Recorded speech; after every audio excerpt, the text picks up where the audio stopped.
اعوذ باللہ من الشیطان الرجیم بسم اللہ الرحمن الرحیم لا الہ الا اللہ وحدہ لا شریک لہ احدا صمدا لم یلد ولم یولد ولم یکن لہ کفوا احد اللہم صلی علی سیدنا محمد وعلی آل سیدنا محمد وبارک وسلم وصلی علی جمیع الانبیاء والمرسلین۔ السلام علیکم ورحمۃ اللہ وبرکاتہ۔ شرح صحیح بخاری کتاب الوکالہ حدیث کا نمبر 2309۔ یہ 8واں چیپٹر ہے اور اس کی جس مسئلے کو اس میں ڈسکس کیا گیا ہے وہ یہ ہے کہ ایک شخص نے کسی دوسرے شخص کو کسی تیسرے شخص کو کچھ دینے کے لیے وکیل بنایا، لیکن یہ نہیں بتایا کہ وہ کتنا دے، اور وکیل نے لوگوں کے جانے ہوئے دستور کے مطابق دے دیا۔ یہ معاملہ کیا ہے؟ یہ معاملہ یہ ہے کہ نبی کریم صلی اللہ علیہ وسلم کے بہاف پہ حضرت بلال رضی اللہ عنہ نے کچھ پیمنٹ کی، اور آپ صلی اللہ علیہ وسلم نے فرمایا کہ اس کو تھوڑا سا ایڈیشنلی اور دے دو، لیکن آپ نے اس کی مقدار نہیں بتائی کہ کتنا ایڈیشنل دینا ہے۔ تو پھر حضرت بلال رضی اللہ عنہ نے جو ٹریڈیشن کے مطابق جو دستور تھا اس کے مطابق آپ نے ایک قرات جو ہے وہ زیادہ دے دیا۔ یہ اس کی بیک گراؤنڈ ہے اور یہی حدیث شریف ہے، ٹھیک ہے۔ یہ حدیث شریف پہلے بھی گزر چکی ہے۔ یہ روایت ہے حضرت جابر بن عبداللہ رضی اللہ عنہ کی کہ میں رسول اللہ صلی اللہ علیہ وسلم کے ساتھ ایک سفر میں تھا اور ایک سست اونٹ پر سوار تھا اور وہ سب سے آخر میں رہتا تھا۔ اتفاق سے نبی کریم صلی اللہ علیہ وسلم کا گزر میری طرف سے ہوا تو آپ صلی اللہ علیہ وسلم نے فرمایا یہ کون صاحب ہے؟ میں نے عرض کیا یہ جابر بن عبداللہ۔ آپ صلی اللہ علیہ وسلم نے فرمایا کیا بات ہوئی؟ میں بولا کہ ایک نہایت سست رفتار اونٹ پر سوار ہوں۔ آپ صلی اللہ علیہ وسلم نے فرمایا تمہارے پاس کوئی چھڑی بھی ہے؟ میں نے کہا جی ہاں۔ آپ صلی اللہ علیہ وسلم نے فرمایا کہ وہ مجھے دے دیں۔ میں نے آپ کی خدمت پیش کر دی۔ آپ نے اس چھڑی سے اونٹ کو جو مارا اور ڈانٹا تو اس کے بعد وہ سب سے آگے رہنے لگا۔ نبی کریم صلی اللہ علیہ وسلم نے فرمایا کہ یہ اونٹ مجھے فروخت کر دو۔ میں نے عرض کیا یا رسول اللہ یہ تو آپ صلی اللہ علیہ وسلم کا ہی ہے، لیکن آپ صلی اللہ علیہ وسلم نے فرمایا کہ اسے مجھے فروخت کر دے۔ یہ بھی فرمایا کہ 4 دینار میں اسے خریدتا ہوں۔ ویسے تم مدینہ تک اسی پر سوار ہو کر جا سکتے ہو۔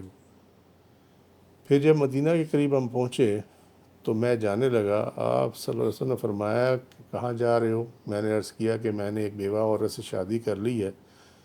آپ صلی اللہ علیہ وسلم نے فرمایا کسی باقرہ سے کیوں نہ کی کہ تم بھی اس سے کھیلتے اور وہ بھی تمہارے ساتھ کھیلتی۔ میں نے عرض کیا کہ والد شہادت پا چکے ہیں اور گھر میں کئی بہنیں ہیں، اس لیے میں نے سوچا کہ کسی ایسی خاتون سے شادی کروں جو بیوہ اور تجربہ کار ہو۔ آپ صلی اللہ علیہ وسلم نے فرمایا کہ پھر تو ٹھیک ہے۔ پھر مدینہ پہنچنے کے بعد آپ صلی اللہ علیہ وسلم نے فرمایا کہ بلال ان کی قیمت ادا کر دو اور کچھ بڑھا کر دے دو۔ یہ ہے وہ پورشن، ٹھیک ہے۔ تو یہ جو پیمنٹ کرنی تھی حضرت بلال کو مقرر کیا آپ نے، تو اس کا مطلب ہے کہ پیمنٹ کے لیے آپ نے حضرت بلال کو اپنا وکیل مقرر کیا۔ اس کے بعد آپ نے فرمایا اور کچھ بڑھا کر دے دو، یہ کہ ایڈیشنل بھی کچھ دے دو۔ چنانچہ انہوں نے 4 دینار بھی دیے اور فالتو ایک قرات بھی دیا۔ جابر رضی اللہ عنہ کہا کرتے تھے کہ نبی کریم صلی اللہ علیہ وسلم کے انعام میں اپنے سے کبھی جدا نہیں کرتا۔ چنانچہ نبی کریم صلی اللہ علیہ وسلم کا وہ قرات جابر رضی اللہ عنہ ہمیشہ اپنی تھیلی میں محفوظ رکھا کرتے تھے۔ اب یہ اس میں جانور اگر اپنی استطاعت سے کم لیول پہ پرفارم کر رہا ہو، ٹھیک ہے، ایک تو ہے کہ وہ لاغر ہے، بیمار ہے، اگر وہ کیس ہے تو اس کو چھڑی سے مارنا کہ وہ تیز دوڑے وہ جائز نہیں ہے۔ لیکن جہاں نبی کریم صلی اللہ علیہ وسلم نے جو اونٹ کو مارا تو اس کا مطلب یہ ہے کہ وہ اونٹ جو ہے وہ فزیکلی فٹ تھا، اس کو کوئی پرابلم نہیں تھی۔ تو اگر جانور جو ہے وہ اپنی کیپیسٹی سے فزیکل کیپیسٹی سے کم پرفارم کر رہا ہو بغیر کسی وجہ کے، تو اس کو چھڑی سے مارنا یا ہانکنا جو ہے وہ جائز ہے۔ نمبر ایک تو یہ ہوگی بات، ٹھیک ہے۔ بیمار کو نہیں کر سکتے آپ، کمزور کو نہیں کر سکتے،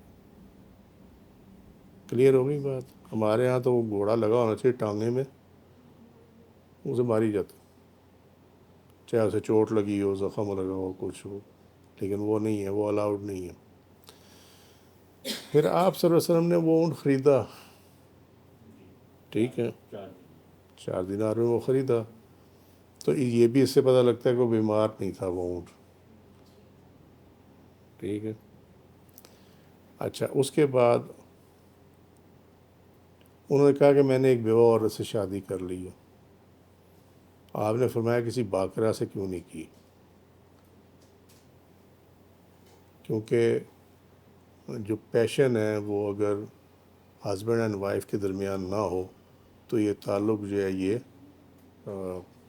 ایک، وہ کہتے ہیں نا کہ مصیبت بن جاتی۔ یہ چیز اس کو ڈیفائن کرتی ہے کہ one man and wife should be attractive to each other, سمجھے؟ اس کو اس کے اندر کوئی تھرل پیشن اس کے اندر ہونا چاہیے، لیکن within the limits of sharia, اس کے باہر جا کے نہیں۔ جس طرح آج کل ہر گھر میں جو ہے وہ شریعت سے باہر نکل کے جو ہے وہ اپنے معاملات چلاتے ہیں، وہ چیز نہیں ہے۔ بس بچے وہی ہیں جن پہ اللہ کی کوئی رحمت ہے۔ تو اس فکرے کا جو معنی ہے وہ یہ ہے، کیونکہ ایج میں اگر زیادہ ہو، بیوہ ہو، ایج میں زیادہ ہو، تو اس کے جو لیول ہے وہ نہیں ہوتا جو کہ ایک ینگسٹر میں ہوتا، ٹھیک ہے۔ سمجھ میں آ رہی بات یا نہیں سمجھ میں آ رہی؟ اچھا، اب انہوں نے کہا کہ والد جو ہیں وہ شہادت پا چکے، گھر میں کئی بہنیں ہیں، تو ان کے لیے کوئی سمجھدار عورت جو ہے وہ سر پہ ہونا وہ ضروری ہے۔ لہٰذا انہوں نے بیوہ سے شادی کی، نکاح کیا کہ جو تجربہ کار تھی، تاکہ وہ جو گائیڈنس چاہیے بہنوں کو، جو عورت کو گائیڈنس دے سکتی ہے وہ بھی مل جائے، گھر پہ کنٹرول بھی اچھا رہے۔ دوسری، جو یہ جو جن سے نکاح کیا ہے ان کی عمر میں اور بہنوں کی عمر میں فرق ہو، تاکہ وہ جو ایک ہوتا ہے نا کہ ہے تو یہ سوتیلی ماں لیکن ہے بیٹیوں کی عمر کی، تو وہاں پہ وہ جو ڈفرنس ہونا چاہیے نا احترام کے لیے، وہ موجود نہیں ہوتا۔ تو یہاں تو بہاوج کا معاملہ ہے، لیکن بہاوج جو ہے یہاں بمانے ماں کی طرح ہے، کیونکہ گھر میں کوئی اور نہیں ہے۔ سمجھ میں آ رہی ہے بات؟ تو اس کے لیے جو ضرورت تھی وہ یہ تھی کہ ایج کا ایسا ڈفرنس بھی ہو کہ جو پوائنٹ آف رسپیکٹ ہے وہ ریسٹور ہو سکے، سمجھ گئے؟ اور پھر جب ایڈوائس دی جائے تو ان کو پتہ ہو کہ یہ ہم سے زیادہ تجربہ کار ہے، تو اس کو صحیح پتہ ہوگا۔ ورنہ اگر ایج وائز برابر ہو تو کہے جی تو بھی وہی جانتا میں بھی وہی جانتا، تو اس میں تو وہ چیز نہیں رہتی۔ پھر اس کے بعد نبی کریم صلی اللہ علیہ وسلم نے جو یہ اس سے پہلے یہ کیا یہ والا معاملہ کہ 4 دینار میں آپ نے وہ فرمایا کہ میں اسے پرچیز کر لیتا ہوں، ٹھیک ہے، لیکن ڈلیوری جو ہے وہ مجھے مدینہ میں دے دینا۔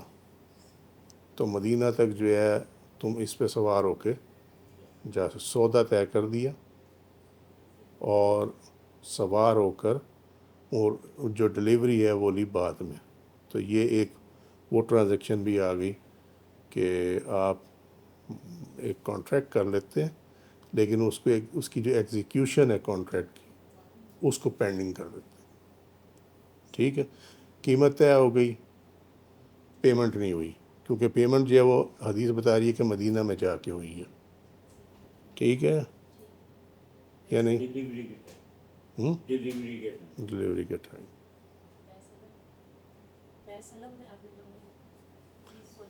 بیع سلم میں پیمنٹ پہلے ہو جاتی ہے،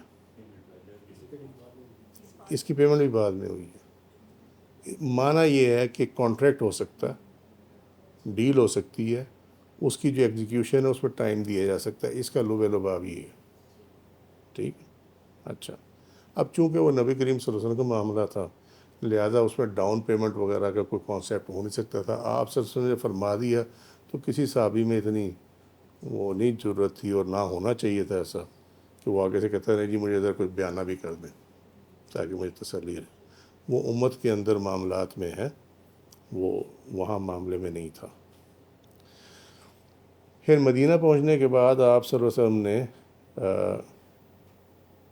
قیمت ادا کرنے کا فرما دیا. بلال کو یہ وکالت مقرر ہوگی, ادھر آ گئی وکالت کا ثبوت ہے, کچھ بڑھا کر دے دو. ٹھیک ہے کہ آپ صلی اللہ علیہ وسلم نے بعد ازاں یہ سوچا کہ نہیں قیمت جو ہے وہ تھوڑی سی ایڈ بھی ہونا چاہیے, تو انہوں نے قیمت نہیں بڑھائی. ٹھیک ہے, قیمت 4 دینار ہی رہی, لیکن اس پر ایڈیشنلی اپنی طرف سے پیمنٹ, ایڈٹ پیمنٹ جو ہے وہ کر دی. کانٹریکٹ بھی پورا ہو گیا, اور جو کمپنسیشن آپ سمجھتے تھے کہ یہ کمپنسیٹ ہونا چاہیے تو کمپنسیشن بھی آپ نے دے دی. کلیئر ہو گئی بات؟ ٹھیک ہے. اچھا, جو یہ فالتو قرات تھا, یہ فالتو قرات اب چونکہ یہاں آپ نے فرمایا کہ کچھ اور بڑھا کر دے دو, تو اس میں یہ نہیں تھا کہ کتنا دے دو.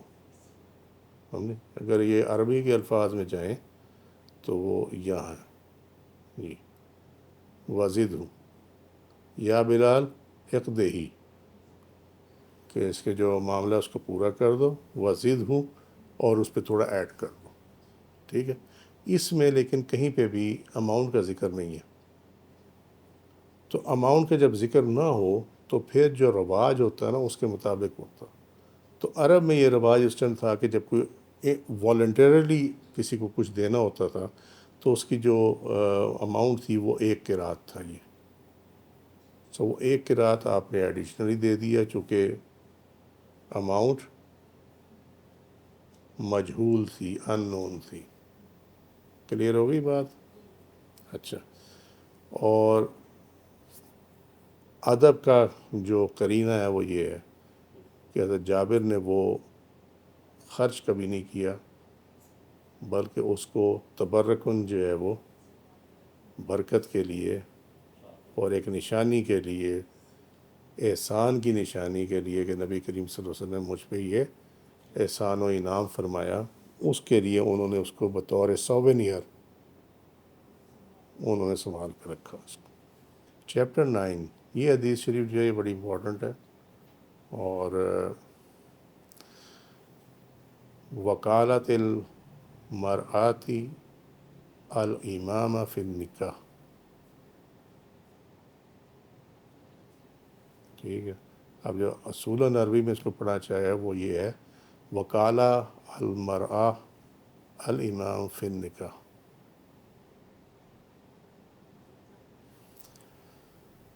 کسی عورت کا اپنی نکاح کے لیے امام کو وکیل مقرر کرنا.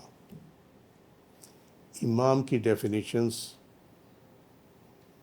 بہت وسیع ہے.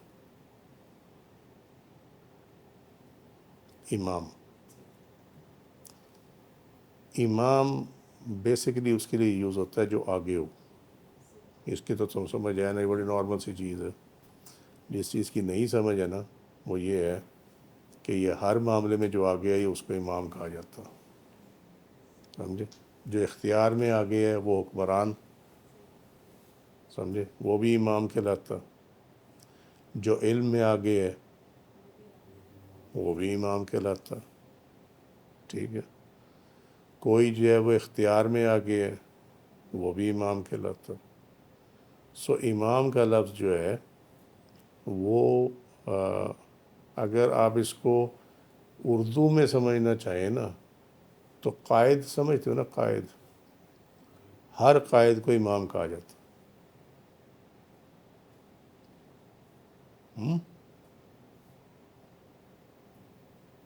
اچھا, حدیث کا نمبر 2310.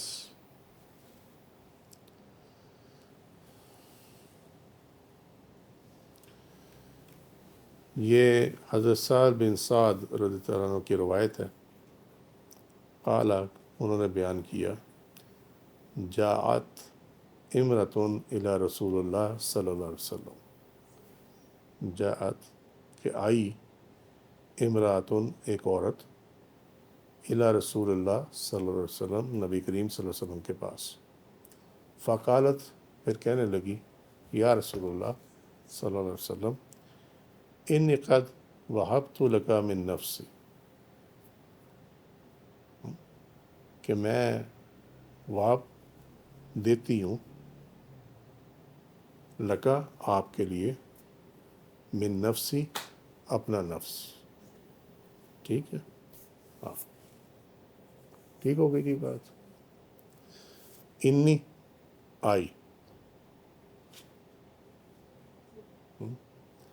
فقال رجل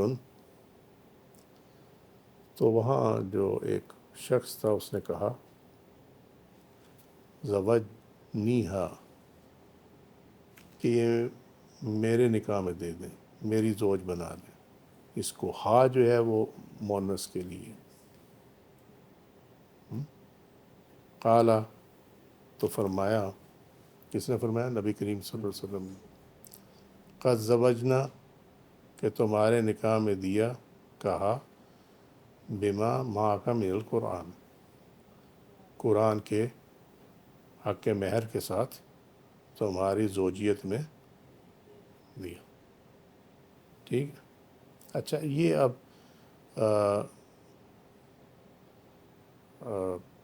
یہ جو روایت ہے یہ انکمپلیٹ ہے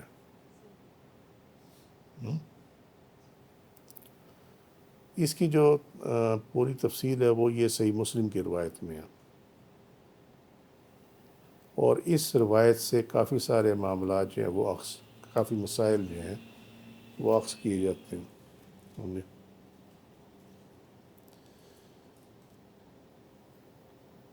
اگر اللہ سبحانہ تعالیٰ نے توفیق دی نا تو وہ جو ابھی دکھایا ہے تم لوگوں کو اس میں انشاءاللہ تعالیٰ حدیث کا چیپٹر بھی ایڈ ہوگا جس میں جو صوفی پوائنٹ آف ویو ہے حدیث کے بارے میں وہ بھی دیا جائے گا اور جو نارمل ہے جو سارے جانتے تھے وہ بھی تھوڑا سا اس کو ٹچ کر دیا جائے گا تاکہ کمپیریزن اور یہ معلوم ہو کہ صوفیہ کے ہاں حدیث کی جو اہمیت ہے وہ کیا ہے اور صوفیہ کس کو حدیث مانتے ہیں اور کس کو حدیث نہیں مانتے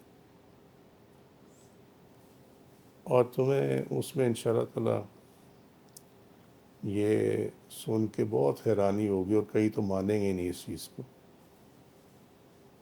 کہ کچھ احادیث ایسی ہیں جو کہ ان صحیحین میں ہیں ٹھیک ہے یا صحیح حدیث اس کو سارے جو اہل علم مانتے ہیں کہ یہ صحیح حدیث ہے یعنی اس کی صحت ٹھیک ہے حدیث کی لیکن وہ قول نبی کریم صلی اللہ علیہ وسلم کا ہے ہی نہیں ہے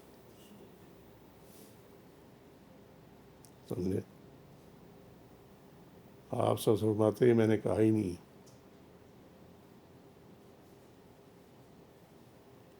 یہ ایک بڑی اسٹانشنگ چیز ہے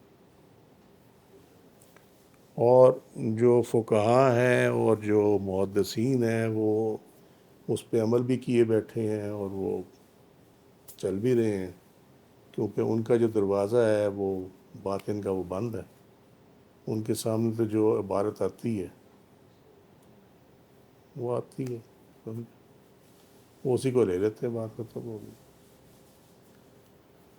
دیکھو کیا بنتا ہے بات تو یہ نیت بیان کر دی ہے اللہ تعالیٰ اس کے لیے معاف کرے لیکن اگر مکمل ہو جائے تو الحمدللہ it will be an asset ان شاء اللہ تعالیٰ اگر اللہ کو منظور ہوا تو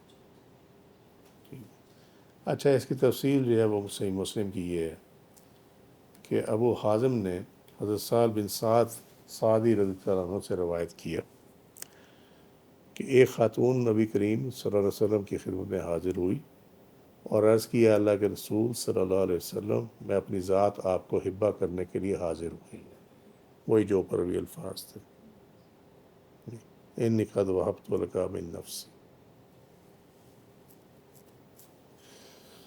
آپ صلی اللہ علیہ وسلم نے اس کی طرف نظر کی آپ اپنی نظر نیچے سے اوپر اور اوپر سے نیچے تک لے گئے پھر رسول اللہ صلی اللہ علیہ وسلم نے اپنا سر مبارک جھکا لیا عورت آئی اس نے اپنے آپ کو نکاح کے لیے پیش کیا، ٹھیک ہے، آپ صلی اللہ علیہ وسلم نے اس عورت کو سر سے پاؤں تک دیکھا، ایک دفعہ دیکھا، اس کے بعد آپ نے سر چکا لیا۔ تو یہاں سے یہ چیز اسٹیبلش ہوتی ہے کہ جس سے نکاح ہو اس کو آپ دیکھ سکتے ہیں، جس سے نکاح کا ارادہ ہو، جس سے نکاح کا ارادہ ہو اس کو آپ دیکھ سکتے ہیں۔ پھر رسول اللہ صلی اللہ علیہ وسلم نے اپنا سر مبارک جھکا لیا، یعنی اس سے مراد یہ ہے کہ آپ یہ نہیں کہ آپ اس کو ہوس کے ساتھ دیکھیں، آپ صرف یہ دیکھ سکتے ہیں کہ یار یہ دیکھنے والے میں کیسی ہے، بس ود گڈ انٹینشنس، سمجھے، بیڈ انٹینشنس کے ساتھ اجازت نہیں ہے۔ اور یہی جو ہے نبی کریم صلی اللہ علیہ وسلم کا یہ جو سر مبارک کو جھکا لینا ہے، یہ اس کی دلیل ہے اور ثبوت ہے اس کا، ٹھیک ہے۔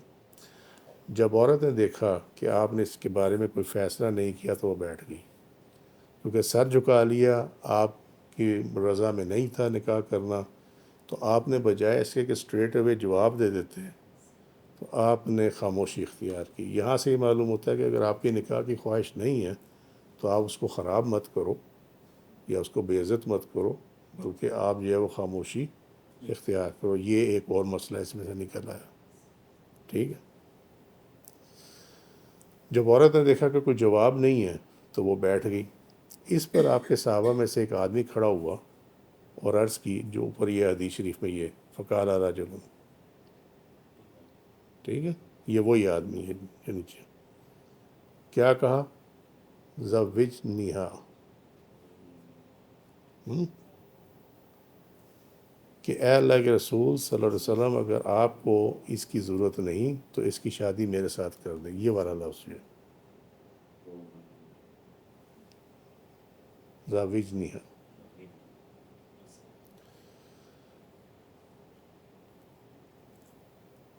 آپ صلی اللہ علیہ وسلم نے پوچھا کیا تمہارے پاس کوئی چیز ہے حق مہر کے لیے، مہر کے لیے؟ اس سے جواب دیا، اللہ کی قسم اللہ کے رسول کے سوا کچھ نہیں ہے۔ آپ صلی اللہ علیہ وسلم نے فرمایا اپنے گھر والوں کے پاس جاؤ، دیکھو تمہیں کچھ ملتا ہے۔ وہ گیا، پھر واپس آیا اور عرض کی، نہیں اللہ کی قسم مجھے کچھ نہیں ملا۔ تو رسول اللہ صلی اللہ علیہ وسلم نے فرمایا دیکھو چاہے لوہے کی انگوٹھی ہو۔ وہ گیا، پھر واپس آیا اور عرض کی، نہیں اللہ کی قسم اللہ کے رسول لوہے کی انگوٹھی بھی نہیں ہے، البتہ میری یہ تہمند ہے۔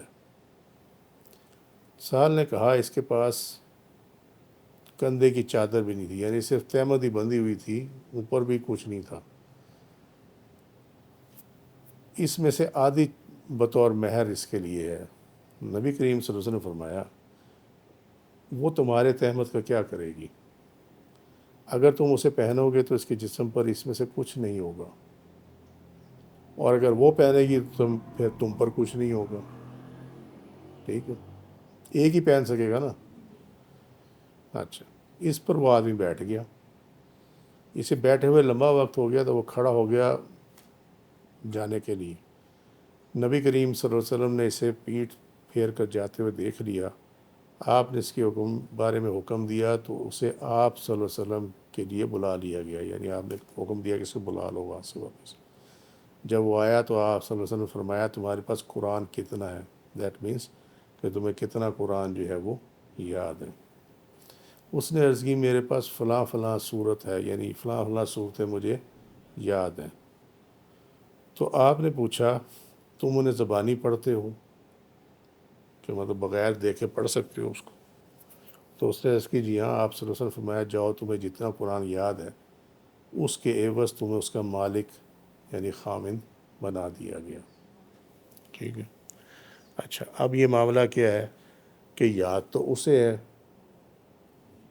مہر عورت کا مقرر ہوا ہے، تو اس کا معنی یہ ہے کہ پھر تمہارے ذمہ یہ ہے کہ جو تمہیں یاد ہے جس طرح تم اس عورت کو جو ہے وہ یاد کرا دو، تو یہ جو یاد جب یہ کر لے گی تو یہ اس کا حق مہر ادا ہو گیا۔ آپ سمجھ گئے بات؟ اس کا یہ معنی یعنی اس کا حق مہر یہ ہوگا کہ اس کو حفظ ہو جائے وہ صورتیں جو تمہیں حفظ ہے۔ Got it? یہ اس طرح حق مہر کی ادائیگی کروائی گئی اس کے اندر۔ ایک تو یہ صورت ہوگی. دوسری بات یہ ہے کہ اس میں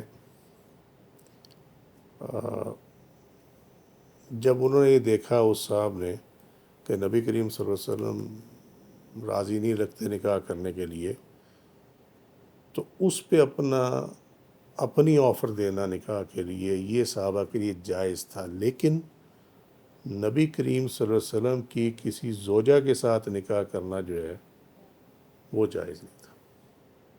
ٹھیک ہے، نبی کریم صلی اللہ علیہ وسلم کے وصال کے بعد بھی وہ جائز نہیں تھا.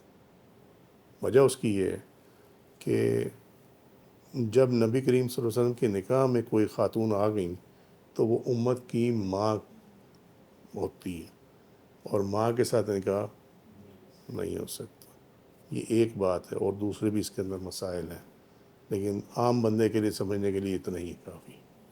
ٹھیک ہے، تو یہ تو یہ دو چیزیں یہ ہو گئیں.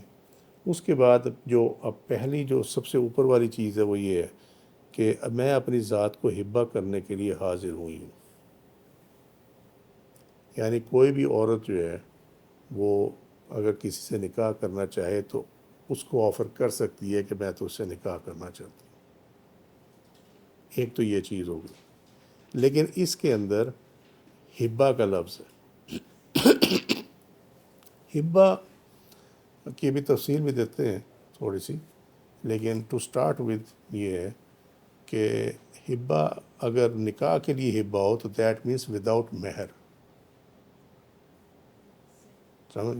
سو یہ جو تھی بغیر مہر کے نکاح کرنا، یہ صرف نبی کریم صلی اللہ علیہ وسلم کو اجازت تھی. ان کے علاوہ امت میں کسی کو جو ہے وہ اس کی اجازت نہیں ہے. سو اگر ہبہ بھی کرے کوئی خاتون تو پھر بھی اگر وہ مہر اس مقرر نہ بھی ہو تو مہر مثل دیا جائے گا. یعنی اس عورت کے جو دادکے ہیں اس میں جو مہر دیا جاتا ہے، جو کامنلی دیا جاتا ہے، وہی مہر جو ہے پھر اس کا مقرر ہوگا. ٹھیک ہے.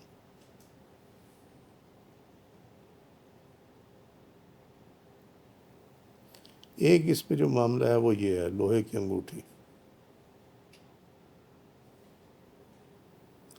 یہ صرف جو ہے یہ خواتین کے لیے ہے. مرد کے لیے صرف ایک دھات الاؤڈ ہے انگوٹھی کے لیے، اور وہ چاندی ہے. اس میں بھی 4.25 ماشے ہیں، اس سے زیادہ کی وہ نہیں پہن سکتا.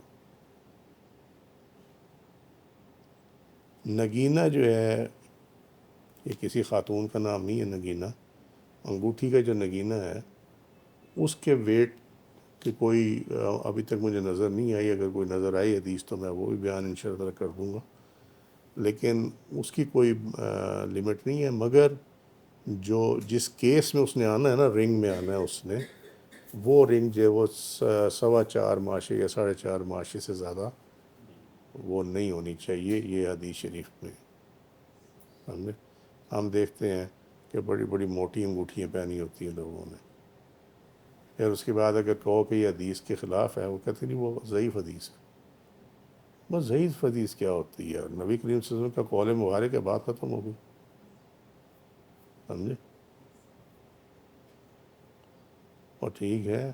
اچھا چلو، یہ جو صحیح مسلم میں اس کا جو ریفرنس ہے وہ کتاب النکاح چیپٹر 13 حدیث کا نمبر 3487، نئی ترکیم میں اس کا نمبر 1425. جو نبی کریم صلی اللہ علیہ وسلم کا خاصہ تھا یہ بغیر مہر کے نکاح کر لینا، وہ سورہ الاحزاب 33واں سورہ اس کی 50ویں آیت ہے. اور مومنہ عورت اگر اپنا نفس نبی کے لیے ہبہ کرے اور نبی اس سے نکاح کا ارادہ کریں تو یہ خاص تمہارے لیے ہے، دوسرے مؤمنین کے لیے ہی نہیں ہے. ٹھیک ہے، یہ آیت ہے سامنے اوپر. کلیئر ہو گئی جی بات؟ اچھا، اب ہبہ کہتے کسے ہیں؟ فقہ کے اندر ہبہ حق ملکیت کی منتقلی جو عام طور پر بلا قیمت ہوتی ہے. ملکیت یعنی اونرشپ جو ہے وداؤٹ اینی کنسیڈریشن، یہ تو لیگل ورڈ ہے اس کا، وداؤٹ اینی کنسیڈریشن. عام بندے کے لیے یہ ہے کہ transfer of ownership without any price, ٹھیک ہے، وداؤٹ اینی ویلیو. لیکن جب اس کی بزنس ٹرمینالوجی میں، لیگل ٹرمینالوجی میں آئیں گے تو کہیں گے کہ transfer of ownership without any consideration. ٹھیک ہے. انتقال ملکیت با اختیار کلی، کہ ملکیت ٹرانسفر کر دی جائے تمام تر اختیارات کے ساتھ، بیچنا، خریدنا، فلانا، یہ جو کچھ اس میں کیا جا سکتا. موجودہ جائیداد منقولہ اور غیر منقولہ کا انتقال، اس کو بھی ہبہ کہتے ہیں. منقولہ غیر منقولہ کیا ہے؟ منقولہ از موویبل اینڈ غیر منقولہ از اموویبل. ٹھیک ہے. اس کا ایک اور معنی ہے عطیہ، گفٹ، بخشش، عطا، انعام، تحفہ. ٹھیک ہے. سو یہ ہبہ کے معنی ہے. فقہ میں جو ہے وہ یہ ہے یہاں تک. اور دوسرا اس کا جو معنی ہے لغوی معنی وہ یہ ہے. امام ابو حنیفہ رحمۃ اللہ علیہ اور ان کے صاحبین نے اس حدیث سے یہ استدلال کیا ہے کہ لفظ ہبہ سے بھی نکاح منعقد ہو جاتا. اگر اس طرح نکاح کرنے والے نے مہر مقرر کیا تو اس کی ادائیگی اس پر لازم ہوگی، اور اگر مہر مقرر نہیں کیا تو مہر مثل لازم ہوگا، جو بھی بات ہم نے کی تھی. لیکن اس میں پھر میں نے یہ الحمدللہ یہ میں نے ایڈ اس میں کر دیا کہ ایک تو بات یہ ہے کہ نبی کریم صلی اللہ علیہ وسلم کا معاملہ تو سورہ الاحزاب کی آیت نمبر 50 سے میں کلیئر ہو گیا کہ وہ صرف ان کے لیے تھا. ٹھیک ہے. جو امت میں ہیں ان کے لیے یہ نہیں ہے کہ وہ بغیر مہر کے جو ہے وہ نکاح کر لیں، بے شک عورت اپنے آپ کو ہبہ ہی کیوں نہ کرے. ٹھیک ہے. دو باتیں ہو گئی. اب معاملہ یہ ہے کہ امام ابو حنیفہ اور ان کے جو صاحبین ہیں، امام ابو یوسف اور امام محمد، انہوں نے کہا کہ ہبہ میں نکاح منعقد ہو جاتا. یہاں سے تھوڑی سی غلط فہمی ہو جاتی ہے. ٹھیک ہے. تو غلط فہمی کیا ہو جاتی ہے کہ وہاں سے ہمیں آئے سے تو مل گیا کہ مہر مقرر کرنا پڑے گا، لیکن ہبہ سے کیسے ہو سکتا؟ کیونکہ ہبہ بھی جو ہے وہ نبی کریم صلی اللہ علیہ وسلم کے لیے تھا. ٹھیک ہے. اچھا. لیکن چونکہ آیت ہے تو آیت کے مطابق انہوں نے کہا کہ یہ ہبہ تو ہو سکتا ہے لیکن مہر کے بغیر نہیں ہو سکتا. دو باتیں ہو گئی نا. اچھا. ہاں. ٹھیک. اب معاملہ یہ ہے کہ نکاح کے باب میں ان الفاظ، یہ الفاظ کنایا میں سے ہے ہبہ. جو ہم اوپر یہ عربی کے ٹیکسٹ میں دیکھیں، وَهَبْتُ، یہ عورت کی وجہ سے ہے، یہ آخر میں یہ جو، ٹھیک ہے، کہ اس نے ہبہ کر دیا. تو یہ الفاظ کنایا میں سے، یہ نکاح کا لفظ تو نہیں ہے نا. ٹھیک ہے. لیکن یہ کنایا میں. اب یہ ہبہ کا نکاح، ہبہ میں نکاح تبھی ہو سکتا ہے جب اس ہبہ کے پیچھے نکاح کی نیت ہو. کوئی اگر یہ کہہ دے جی میں اپنے آپ کو پیش کرتی ہوں، اور اس کی نیت جو ہے وہ نکاح کی نہ ہو بلکہ زنا کی ہو، سمجھے، سو اس کا یہ ہبہ جو ہے یہ بطور نکاح قبول نہیں کیا جائے گا. سمجھ گئے بات؟ یہ زنا ہی رہے گا، یہ ہبہ نکاح منعقد نہیں ہوگا. ٹھیک ہے.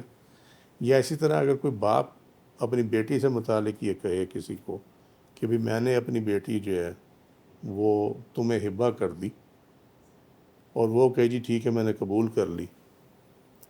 اب اگر آئدر اینڈ، دونوں اینڈس جو ہیں اس میں نیت نکاح نہ ہو تو وہ جو ہے وہ ہبہ نکاح منعقد نہیں ہوگا. سمجھے. سو ہبہ لفظ کے پیچھے نکاح تب منعقد ہوگا جب اس میں نیت نکاح موجود ہو.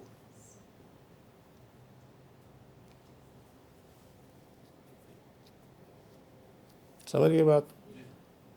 اب مشکل تو نہیں رہی اس کے اندر. یہ فتاوی شامی میں ہے، رد المختار کتاب النکاح جلد 5 صفحہ 50. ضیاء القرآن لاہور نے اس کو 2007 میں پبلش کیا. یہ اردو ترجمے کے ساتھ ہے یہ والی. اچھا، ویسے جو آگے آ رہی ہے نا اس میں کوشش کرتا ہوں کہ عربک ٹیکسٹ بھی دے کے نا ترجمہ اپنا ہی دے دوں ساتھ، کیونکہ ان کے ترجموں میں میں نے دیکھا ہے. عورت کے لیے جائز ہے کہ وہ کسی نیک مسلمان کے ساتھ نکاح کے لیے خود کو پیش کرے، یہ ہم ڈسکس کر چکے ہیں.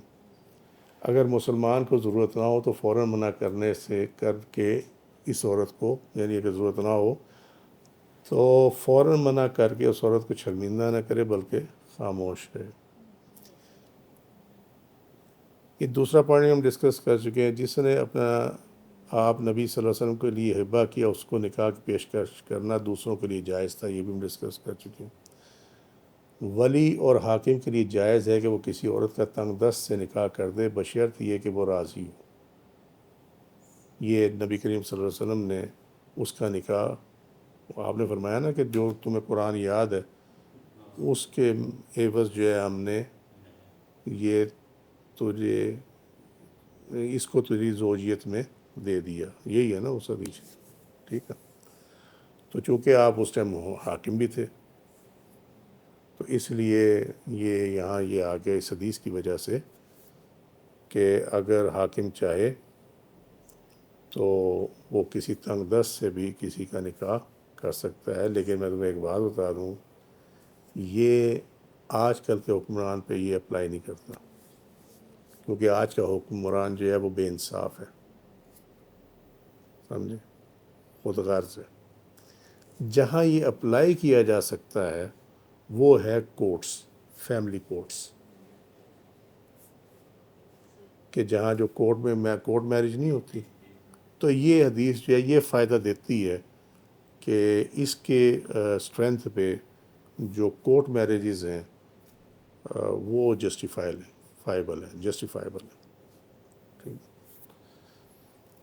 امام ابو حنیفہ اور امام شافعی نے یہ کہا کہ فقط ایجاب یعنی آفر سے بھی نکاح ہو جاتا، اور خواہ دوسرا فریق قبول یعنی ایکسیپٹ نہ کرے، کیونکہ نبی کریم صلی اللہ علیہ وسلم نے فرمایا جاؤ تمہیں جتنا قرآن یاد ہے اس کے عوض نکاح کے لیے تمہیں اس کا مالک یعنی خاوند بنا دیا گیا ہے.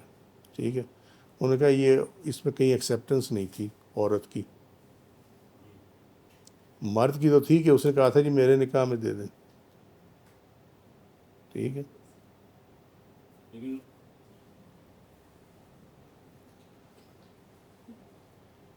ہبا تو کر دیا تھا حضور اس عورت نے نبی پاک صلی اللہ علیہ وسلم کو، تاکہ وہ کر دیا تھا نا، لیکن آپ صلی اللہ علیہ وسلم نے ایکسیپٹنس نہیں دی اس چیز کی. آپ خاموش رہے. خاموشی سے مراد یہ لیا کہ آپ کو یہ قبول نہیں ہے. ٹھیک ہے، آپ نے ایکسیپٹ نہیں کیا. جب انہوں نے دیکھا کہ قبول نہیں کیا، کافی دیر بھی گزر گئی، تو اس پہ پھر انہوں نے اپنا رشتہ پیش کر دیا. آپ ایسے سمجھ لیں آج کے زبان میں. تو خدمات کوئی شرعی خدمات کے لیے ہبا نہیں ہو سکتی، کیا صرف نکاح کے لیے ہبا ہو، یعنی کہ یہ جو ہے نا میری بات کو الٹ نہ لے جانا، یہ وہ سوال ہے جو آج کل لوگ پوچھتے ہیں کہ جی کو کنیز رکھنے کا کوئی اور طریقہ نہیں ہے باندھی رکھنے کا؟ یہ بڑا سوال ہے یہ آج کل، کیونکہ وہ پڑھتے ہیں معلوم ہی ہوتا ہے نا کہ نکاح کے بغیر اس سے جسمانی تعلق جو ہے وہ جائز ہے.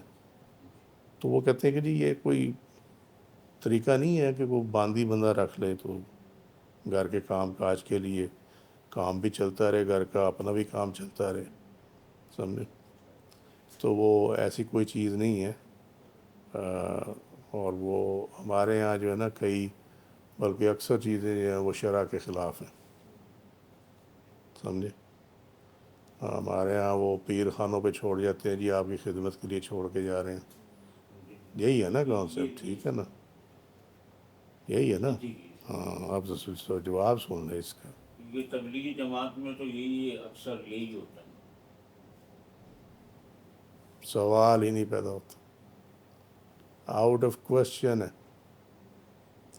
یہ وہ تب تھا جب باندیوں کا اور کنیزوں کا رواج تھا. آج کے دور میں ملازمہ تو ہو سکتی ہے باندھی نہیں ہو سکتی. پہلا تو جواب اس کا یہ ہے. ٹھیک ہے. دوسری بات یہ ہے کہ جب آپ یہ کہہ کر اس کو چھوڑ جاتے ہیں کہ یہ آپ کی خدمت کرے گی، تو آپ نے ان اناؤنسڈ سلیوری جو ہے اس کو پروموٹ کر دیا. ان اناؤنسڈ. اب وہ اس کے حکم سے باہر نہیں نکل سکتی کیونکہ باپ جو چھوڑ گیا. ذرا اس سینیریو کو اپنے ذہن میں لاؤ نا کہ باپ چھوڑ گیا ہے. اب اس کو پتہ ہے باپ نے کہا کہ اس کی خدمت کرنی ہے. ٹھیک ہے. اب وہ جو خدمت کرنی ہے، خدمت میں وہ پیر صاحب اس کے ساتھ کیا کریں، یا وہ علامہ صاحب اس کے ساتھ کیا کریں، جو کوئی بھی ہے، چاہے پیر ہو، علامہ ہو، مولوی ہو، کوئی ہو، مولانا ہو، وہ کیا کرے. سمجھے؟ تو اس کا پھر ازالہ کون کرے گا؟ اس کا تو ازالہ ہے ہی کوئی نہیں ہے. سمجھ میں آ رہی ہے بات؟ سو یہ ایکسیپٹیبل نہیں ہے. ملازمہ تو رکھی جا سکتی ہے، اور اس ملازمہ کی جو تنخواہ، اس کا جو خیال رکھنا وہ لازمی ہے اس پہ، ملازم رکھنے والے پہ. سمجھے؟ سمجھ میں آ گئی بات یا نہیں سمجھ میں آ گئی؟ تو کجا اس کے کہ وہ وداؤٹ اینی ریموریشن ہو، یعنی اس کو کچھ ملے بھی نہ اور اس کا رگڑا بھی لگتا رہے بیچاری کا. ہم یہ کیوں نکلنے نہیں دیتے کتابوں سے لوگوں کو؟ سمجھے؟ تو یہ چیز نہیں ہے، یہ ایبسولوٹلی رانگ ہے. میں تو یہاں تک اس میں جاتا ہوں کہ یہ جو آج کل امپلائمنٹ کمپنیز کھلی ہوئی ہیں نا، کہ جی وہ کانٹریکٹ کر لیتے ہیں اور وہ کام تو وہ کرتا ہے، جیسے یہ سیکورٹی کمپنیز ہیں فار ایگزامپل، کہ وہ پرانے جو فوجی ہیں ان کو اپنے پاس امپلائمنٹ رکھتے ہیں، کانٹریکٹ کرتے ہیں. وہ 35,000 میں فرض کرو پرانا ریٹ ہے، اب تو پتہ نہیں کیا ہوگا. اس گارڈ کو دیں گے 10-15 ہزار روپیہ، باقی جو خود رکھ لیں گے. سمجھے؟ سو حالانکہ اب اگر آپ اس کو ذرا ریورس کر کے دیکھیں سچویشن کو، تو اگر گارڈ کام نہ کرے تو امپلائمنٹ کمپنی جو سیکورٹی کمپنی اس کو پیمنٹ نہیں مل سکتی. یہی ہوا نا. ٹھیک ہے. سو جب یہ ہوا تو اس کا مطلب یہ ہے کہ تم نے جو ایکچولی چارج کیا جس کے ساتھ کانٹریکٹ ہے اس کو 35,000 کیا کہ تمہاری سیکورٹی کریں گے، اور جو سیکورٹی کر رہا ہے اس کو آپ 15,000 دے رہے ہیں. یہی ہے نا. یہ کسی اجرتی کانٹریکٹ میں فال نہیں کرتی. یہ آپ نے اس کا خون نچوڑا، یہ استحصال ہے. سمجھے؟ ہمارے تو ہر کام جو ہے نا وہ اسی طرح. یہ اب میں نے سنا ہے کہ ملازموں کی بھی کھل گئی ہیں کمپنی. امام ابو حنیفہ امام شافعی نے کہا کہ فقط آفر کرنے سے بھی نکاح ہو جاتا ہے، چاہے اس کی ایکسیپٹنس نہ ہو. اور اس کی دلیل جو ہے وہی حدیث شریف ہے کہ جو قرآن یاد تھا اس کے بس آپ صلی اللہ علیہ وسلم نے نکاح میں دے دیا، اور خاتون نے اپنی ایکسیپٹنس نہیں دی اس کے اندر. ٹھیک ہے. اب یہاں معاملہ سمجھنے والا یہ ہے کہ یہ چیز جو ہے یہ نبی کریم صلی اللہ علیہ وسلم کے ساتھ خاص تھی، کیونکہ آپ صلی اللہ علیہ وسلم کے فیصلے کے آگے کسی کو بولنے کا حق نہیں ہے. یہ تو اللہ تعالیٰ نے اس کو کلیئر کیا ہوا اس معاملے کو. یہ تو ہوگی ایک چیز. اب معاملہ یہ ہے کہ امام ابو حنیفہ امام شافعی کو ایسے لوگ تو نہیں ہیں کہ جن کو اس چیز کی سمجھ نہ ہو، لیکن انہوں نے پھر بھی یہ کہا کہ آفر سے نکاح ہو جاتا ہے، خواہ دوسرا ایکسیپٹ کرے نہ کرے. ٹھیک ہے. دو چیزیں ہوتی ہیں، ایک ہوتا ہے نکاح کا ہو جانا، اور ایک ہوتا ہے نکاح کا کنسیومیٹ ہو جانا. ٹھیک ہے. کنسیومیٹ مینس کہ آپ نے صحبت اختیار کر لی. اس سے پہلے جو ہے وہ صرف نکاح ہے، نکاح پہ عمل درآمد نہیں ہوا ہوا. اس فرق کو ذہن میں رکھو ہمیشہ. نکاح کا ہونا ایک اور بات ہے، اور اس پہ عمل درآمد ہونا ایک اور بات ہے. ایسے نکاح جس میں ایکسیپٹنس موجود نہ ہو، وہ نکاح ہو تو جاتے ہیں جس طرح یہ انہوں نے یہاں دیا ہوا ہے، مگر وہ نکاح موقوف ہوتا ہے. یس. یعنی وہ پینڈنگ ہوتا ہے، pending till the acceptance of the other party. اب سمجھ گئے بات. اگر وہ اس کو ایکسیپٹ کرے تو وہ نکاح ایز اٹ از تھرو ہو جائے گا، اور اگر وہ کہے کہ مجھے یہ منظور نہیں ہے، ٹھیک ہے، تو پھر وہ نکاح جو ہے وہ کینسل ہو جائے گا. That's it. تو وہ الحمدللہ میں نے اس میں یہ پھر ایڈ کر دیا تھا اس چیز کو، اسی چیز کو ایڈ کیا تھا پھر میں نے، تاکہ کوئی کنفیوژن نہ رہے اس کے بارے میں. اچھا جی، تنگ دست کے لیے نکاح کرنا جائز ہے کیونکہ مذکورہ شخص کے پاس صرف ایک تہبند تھا.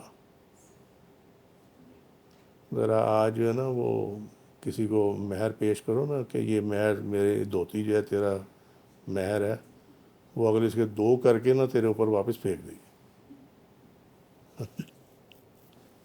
وہ پہلے سے بھی جائے گا. پھر وہ دھوتی کا لنگوٹ رہ جائے گا، دھوتی نہیں رہے گی. اچھا، اس حدیث میں مہر کے طور پر تہبند دیے جانے کی پیشکش کی بنیاد پر امام شافعی نے کہا کہ طلاق کی صورت میں دخول سے پہلے مکمل مہر کی مستحق ہوگی، جبکہ احناف مالکیہ کے نزدیک طلاق کی صورت میں غیر متخلہ کے لیے نصف مہر واجب ہوگا. یہ اس صورت میں ہے جب مہر مقرر کیا گیا ہو. اگر مہر مقرر نہ ہو تو صرف کپڑوں کا جوڑا ملے گا. ٹھیک ہے. اب یہ کیا معاملہ ہے؟ معاملہ یہ ہے، ذرا سن لو تم لوگ. وہ جو بھی بات کر رہے ہیں دھوتی، یہ معاملہ وہی ہے. امام شافعی نے دیکھا، انہوں نے کہا کہ یہ دخول سے پہلے ہی، ٹھیک ہے، کنسومیشن جو ہے اس سے پہلے ہی یہ پوری دھوتی دی جا رہی ہے. سمجھ گئے بات کو؟ سمجھو ذرا، اور اس کو مذاق میں نہیں سمجھنا، یہ معاملہ سمجھا رہا ہوں تمہیں. انہوں نے کہا یہ جو حدیث میں ہے کہ انہوں نے پیش کر دی اپنی دھوتی کہ یہ لے لیں، تو اس کی بیس پہ انہوں نے یہ کہا کہ یہ پھر دخول سے پہلے، کنسومیشن سے پہلے مکمل مہر کی مستحق ہوگی وہ خاتون، کیونکہ پوری دھوتی تھی. انہوں نے یہ نہیں کہا تھا آدھی دھوتی دے دیں. ٹھیک ہے. احناف اور مالکیہ، یعنی فقہ احناف اور فقہ مالکیہ میں طلاق کی صورت میں غیر مدخولہ کے لیے نصف مہر واجب ہوگا. یعنی کنسومیٹ نہیں ہوئی، لیکن وہ جو جس طرح بھی بتایا کہ اس نے کہا جی مجھے ایکسیپٹ نہیں ہے، ٹھیک ہے، یا ایکسیپٹنس تھی اور کنسومیشن سے پہلے کسی وجہ سے طلاق ہو گئی، تو نصف مہر دیا جائے گا، یعنی آدھی دھوتی دی جائے گی. ٹھیک ہے. اب سمجھ گئے بات؟ تو یہ اس صورت میں جب مہر مقرر کیا گیا ہو. اگر مہر مقرر نہ ہو تو صرف کپڑوں کا جوڑا ملے گا. تو مقرر نہ کرنے فائدہ ہوا نا، آدھی دھوتی لے کے کیا کرنا. ٹھیک ہے، جوڑا تو ملے گا کم از کم. یہ اب امام شافعی نے اس حدیث کی بنیاد پہ یہ بات کہہ دی، جبکہ یہاں جو ہے یہ تمام چیزوں کو انہوں نے احناف اور مالکیہ نے سامنے رکھ کر یہ فیصلہ کیا کہ نان کنسومیشن کی صورت میں، یعنی غیر مدخولہ کی صورت میں نصف مہر جو ہے وہ واجب ہوگا. اچھا جی، آپ صلی اللہ علیہ وسلم نے پوچھا کیا تمہارے پاس حق مہر میں دینے کے لیے کوئی چیز ہے؟ یعنی وہ ود ان بریکٹ ہے سمجھانے کے لیے. اس نے جواب دیا اللہ کی قسم، اللہ کے رسول کے سوا کچھ نہیں. یعنی میں اور اللہ کے رسول کے پاس، یا ہمارے پاس کوئی دنیاوی مال متا کوئی نہیں ہے. ٹھیک. آپ صلی اللہ علیہ وسلم نے فرمایا اپنے گھر والوں کے پاس جاؤ، دیکھو تمہیں کچھ ملتا ہے. امام شافعی نے اس حدیث کے اس حصے سے جو معاملہ اخذ کیا، وہ کہتے ہیں کہ مہر کی کوئی کم از کم مقدار معین نہیں ہے. انہوں نے کہا یہ اس حدیث کے مطابق یہ بنتا. احناف کے نزدیک مہر کی کم از کم مقدار 10 درہم ہے، جیسا کہ حضرت علی کرم اللہ وجہ کی قول کے مطابق ہے. یہ لا تقطع الید الا فی 10 دراہم، کہ 10 درہم سے کم کی جو چوری ہے اس پہ ہاتھ نہیں کاٹا جائے گا. ولا یکون المہر اقل من 10 دراہم، اور مہر جو ہے وہ 10 درہم سے کم نہیں ہوگا. یہ حضرت علی کرم اللہ وجہ کا فتویٰ ہے اس کے اوپر. ٹھیک ہے. یہ کہاں لکھا ہوا ہے؟ یہ سنن الدار قطنی میں کتاب الحدود والدیات وغیرہم، حدیث کا نمبر 3452، جو والیوم 4 صفحہ 274، موسوسۃ و رسالہ بیروت نے اس کو 2004 میں پرنٹ کیا، پبلش کیا۔ ٹھیک ہو گئی جی بات؟ امام شافعی کہتے ہیں کہ اس حدیث کی بنیاد پر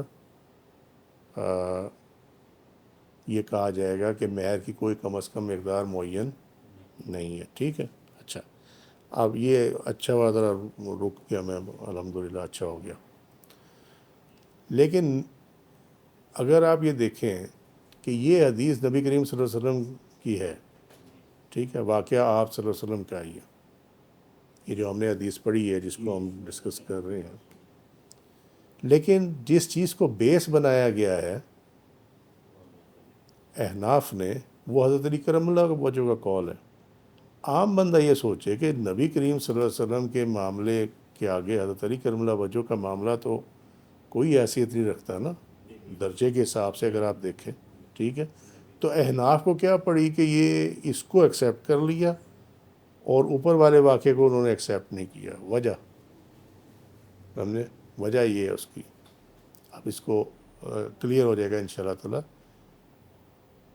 کہ اگر آپ صرف ایک حدیث کو لیں نا، جس طرح امام شافعی نے یہ کیا، ٹھیک ہے، تو پھر تو یہ بنتا ہے کہ کم از کم لمٹ کوئی نہیں ہے اس کی، ٹھیک ہے، مہر کی، یہ تو کنفرم ہے اس میں سے۔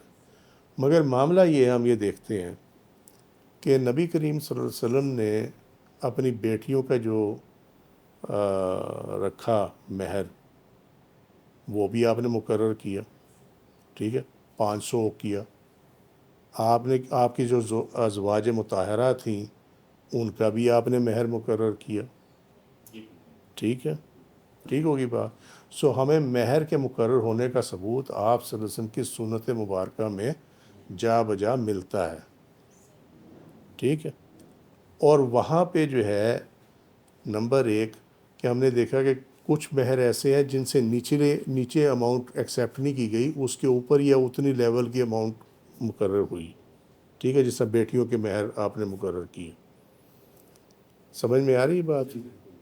یہاں پہ بھی اس حدیث شریف میں بھی جو ہم جس کی شرح ہو رہی ہے جس اس میں آپ نے یہ نہیں فرمایا کہ کم از کم یہ تو ہو، اور اس کو ایکسیپٹ بھی نہیں کیا آپ نے، اس تہمت کو ٹیکنیکلی بنیادوں پہ آپ نے اس کو ایکسیپٹ بھی نہیں کیا کہ بھئی یہ اٹس آف نو یوز، کہ تیرے پاس ہو تو اس کے جسم پہ کچھ نہیں ہوگا اور اس کے جسم پہ ہو تو تیرے جسم پہ کچھ نہیں ہوگا۔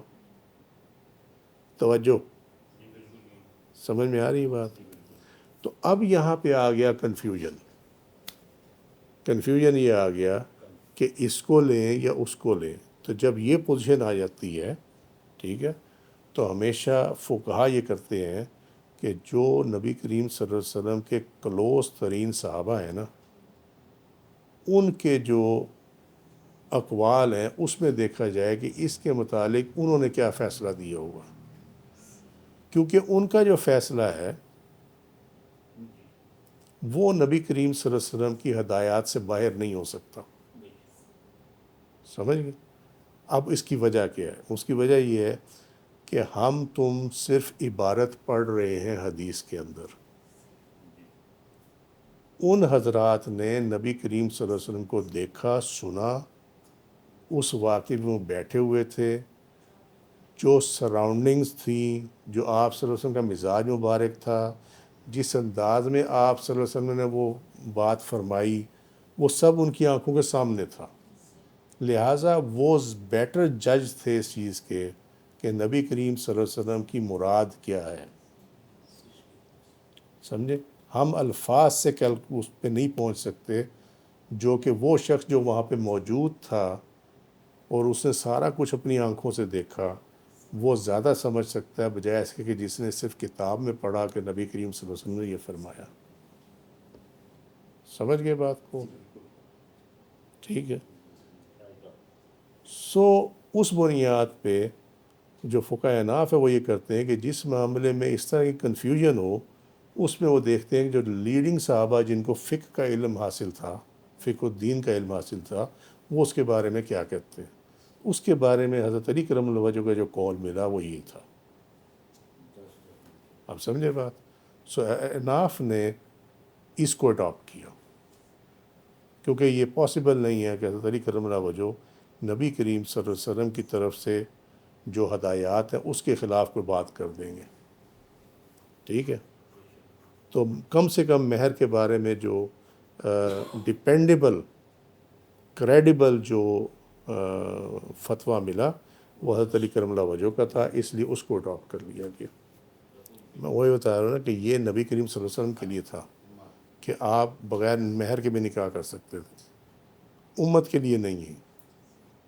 امت میں مہر لازم ہے بس، اور اس کی کم سے کم جو مقدار ہے وہ 10 دراہم ہے.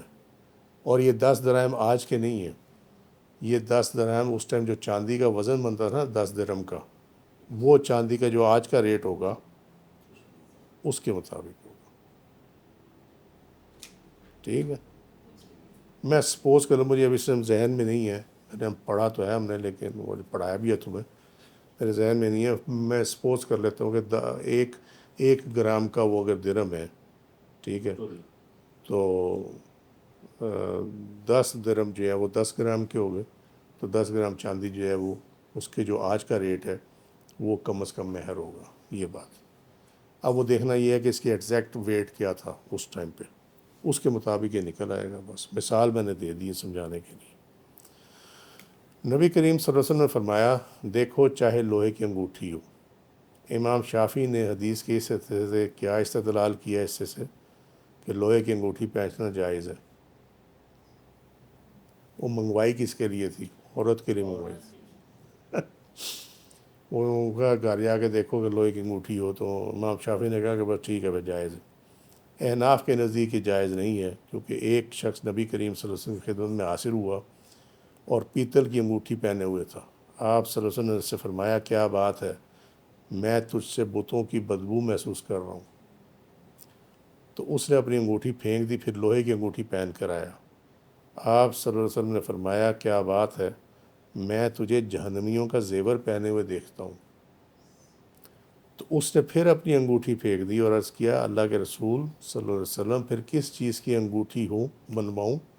آپ صلی اللہ علیہ وسلم نے فرمایا چاندی کی بنواؤ اور اسے 1 مثقال سے کم رکھو. 1 مثقال برابر ہے 4.5 ماشا کے، یعنی 4.5 ماشے سے کم کی ہونی چاہیے. سنن ابی داؤد کتاب الخاتم چیپٹر 4 حدیث کا نمبر 4223. ٹھیک ہے.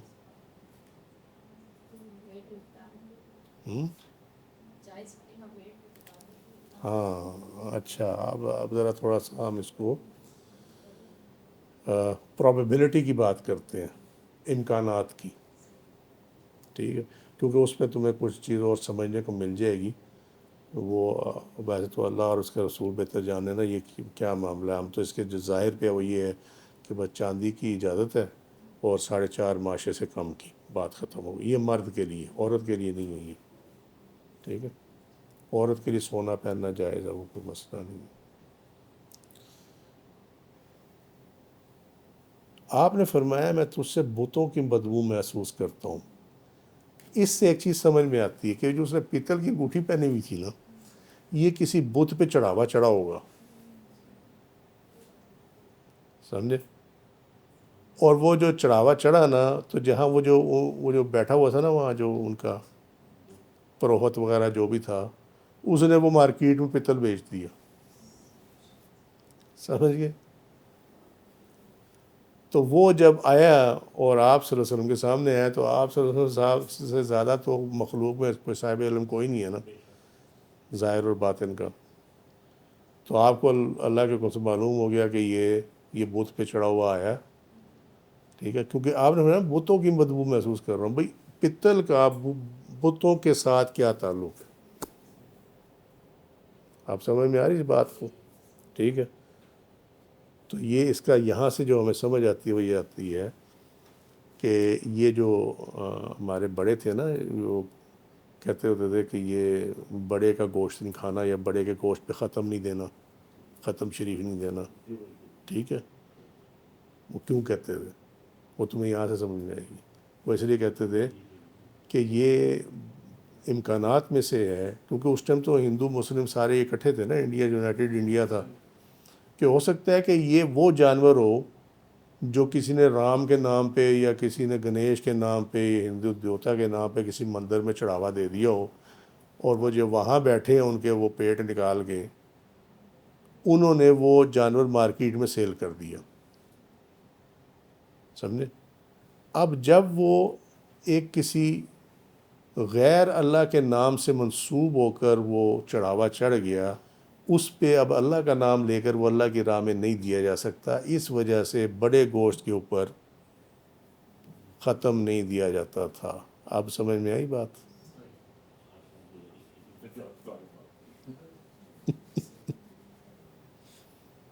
یہ تمہیں بہت سال پہلے، غالباً میرے خیال 15 سال پہلے یا 20 سال پہلے بھی تمہیں سمجھایا تھا، تمہیں یاد نہیں ہے. اب تو تمہیں حدیث سامنے رکھ کے سمجھائیے. پھر فرمایا کہ لوہے کی جب پہنی تو میں تجھے جہنمیوں کا زیور پہنے ہوئے دیکھتا ہوں. ٹھیک ہے؟ یہ بھی ایسے لگتا ہے کہ جو کفار کا یا کسی کا تھا، وہ کافروں میں سے یا مشرکوں میں سے جن پہ جہنم واجب تھی، یہ ان کے کوئی چیزیں ہوں گی یا ایسی کہ جس کی وہ لوہے کی انگوٹھی بن گئی اس سے. وہ کباڑیے کے پاس نہیں چلی جاتی ساری، تو وہاں سے لوہا نکلا، وہ لوہا ہوگا کفار کا. ہو سکتا ہے وہ لوہا ہو چڑھاوے کا، وہ جو چڑھا دیتے ہیں جا کے لوہے سے بنی ہوئی چیزیں چڑھاتے ہیں بتوں پہ. ٹھیک ہے؟ تو یہ جہنمیوں کا زیور یہ اس حوالے سے بنا. ٹھیک ہے؟ کیونکہ دیکھنے والی بات یہ ہے نا کہ جو لوہے کا استعمال تو مسلمانوں نے بھی کیا، نیزے بھالے جو تھے ان کے پاس ہتھیار ہوا کرتے تھے وہ لوہے کے بنے ہوتے تھے نا. ٹھیک ہے؟ تو یہ جو جہنمیوں کا ریفر کیا گیا ہے اس لوہے کو جو اس نے انگوٹھی پہنی ہوئی تھی، دیٹ مینس کہ یہ یا کسی کافر کے استعمال میں تھی یا کسی کافر کی طرف سے جو ہے یہ چڑھاوا تھا، یہ جو کچھ بھی تھا واٹ ایور، ان میں سے کوئی چیز ہوگی، اس وجہ سے یہ بیان کیا گیا. چونکہ ان چیزوں کا اعتبار کوئی نہیں ہوتا کہ یہ چیزیں جو ہیں ہاں یہ کہاں سے آئیں گی. یہ میں تمہارا دل خراب نہیں کرنا چاہتا، نہیں تمہیں پتل کے بارے میں تمہیں بڑی اعلیٰ چیز سناتا، لیکن ابھی ٹھہر جاؤ. اس وجہ سے یہ فرمایا کہ چاندی جو ہے وہ ہو سکتا ہے اس ٹائم چاندی نہ چڑھتی ہو یا چاندی نہ بکتی ہو وٹ ایور، یہ تو اللہ بہتر جانے، ہم نے تو وہ دور نہیں دیکھا ہوا. لیکن ہو نہیں سکتا کہ وہ چاندی چھوڑ دے، سونا چاندی چھوڑ دے. لیکن نبی کریم صلی اللہ علیہ وسلم نے جو فہم بیان فرمایا وہ یہ ہے کہ چاندی کی بنواؤ اور 1 مسکال سے کم رکھو، ایٹ لیسٹ وہ تکلیف نہیں دے گی. پتل اور لوہا جو ہے وہ جسم کے لیے غیر موضوع چیز ہے، یہ میڈیکلی بھی سوٹ نہیں کرتا. چاندی مرد کو سوٹ کر جاتی ہے، اس لیے یہ چاندی کی بنی ہوئی ہے. ٹھیک؟ تو یہاں بھی وہ ٹپیکل سرکمسٹانسز تھے جن کی بات کی گئی. مگر میڈیکلی اگر آپ دیکھیں یا سائنٹیفکلی دیکھیں تو لوہا اور پتل پہننا جو ہے وہ مرد کے لیے وہ ٹھیک نہیں ہے. اسکن کے پرابلم ہو سکتے ہیں، بلڈ پریشر کا پرابلم ہو سکتا ہے، سمجھے، کارڈیک مسئلہ ہو سکتا ہے اس سے. آپ صلی اللہ علیہ وسلم نے اس کی طرف نظر کی، آپ اپنی نظر نیچے سے اوپر، اوپر سے نیچے تک لے گئے، پھر نبی کریم صلی اللہ علیہ وسلم نے سر مبارک جھکا لیا. یہ پہلے بیان ہو چکا ہے کہ اس سے دلیل یہ ہے کہ نکاح سے پہلے مرد جو ہے وہ عورت کو دیکھ سکتا ہے. امام شافعی کے نزدیک اس حدیث میں تعلیم قرآن کی اجرت کا جواز موجود ہے، کیونکہ تعلیم قرآن کو اس عورت کا مہر بنایا گیا. اور کہتے ہیں وہ ٹھیک ہے. اب امام شافعی سے کو پوچھے کہ اس میں پیسہ کہاں سے انوالو ہو گیا، انہوں نے اجرت کہی نا، انہوں نے. ٹھیک ہے نا؟ تو یہ تو ایک معاملہ ایسا تھا جس میں پیسہ انوالو نہ ہوا، قرآن کی صورتیں یاد تھیں، وہ ان کو یاد کرا دی گئی، بات ختم ہو گئی. ٹھیک ہے؟ ٹھیک ہے. اچھا، انہوں نے امام شافعی نے اس کی دلیل کیوں لی؟ وہ اس لیے لی کہ کچھ دینا تھا نا مہر میں تو وہ پیسوں سے آنا تھا، کوئی بھی چیز ہوتی، یا پیسے ہوتے یا اگر کوئی زیور وغیرہ ہوتا تو وہ پیسوں سے آنا تھا، یہی ہوتا نا، یعنی اس کی کوئی نہ کوئی مانیٹری ویلیو تھی، مالی کی حیثیت تھی اس کی کوئی، ٹھیک ہے، تو لہٰذا انہوں نے اس کو نفی کر دیا اس کے ساتھ۔ لیکن سوچنے والی بات یہ کہ قرآن اور اس کی صورتوں کی کوئی مانیٹری ویلیو اسیس کر ہی نہیں سکتا، سمجھے؟ تو اس فتوے میں یہ خرابی ہے، ٹھیک ہے۔ وہ یہ تو آپ کو آتا جاتا کچھ نہیں ہے، آپ امام شافعی کے در پہ ہو گئے، میں امام شافعی کے در پہ نہیں ہوا، جو جس چیز کو میں بیس بنایا ہے میں اس کی بات کر رہا ہوں، سمجھے؟ غلطیاں تو ہم سے بھی ہوتی ہیں، اور میں کو فقی تو ہوں نہیں۔ تو یہ شرح جو تھی، یہ جو ابھی یہ اوپر ساری ہے، یہ عمدۃ القاری جلد 12 صفحہ 203 دارالکتب علمیہ بیروت 1421 ہجری میں اس کو پرنٹ کیا گیا۔ نعم الباری میں جلد 4 صفحہ 891 پہ ہے۔ آج کے لیے اتنے ہی، وما علینا الا البلاغ واللہ رسولہ اعلم بالصواب۔ سبحانک اللہم و بحمدک، اشہد ان لا الہ الا انت استغفرک واتوب الیک۔ عملت السوء وظلمت نفسی فاغفر لی فإنہ لا یغفر الذنوب الا انت۔ سبحان ربک رب العزۃ عما یصفون وسلام علی المرسلین والحمد للہ رب العالمین۔ السلام علیکم ورحمۃ اللہ وبرکاتہ۔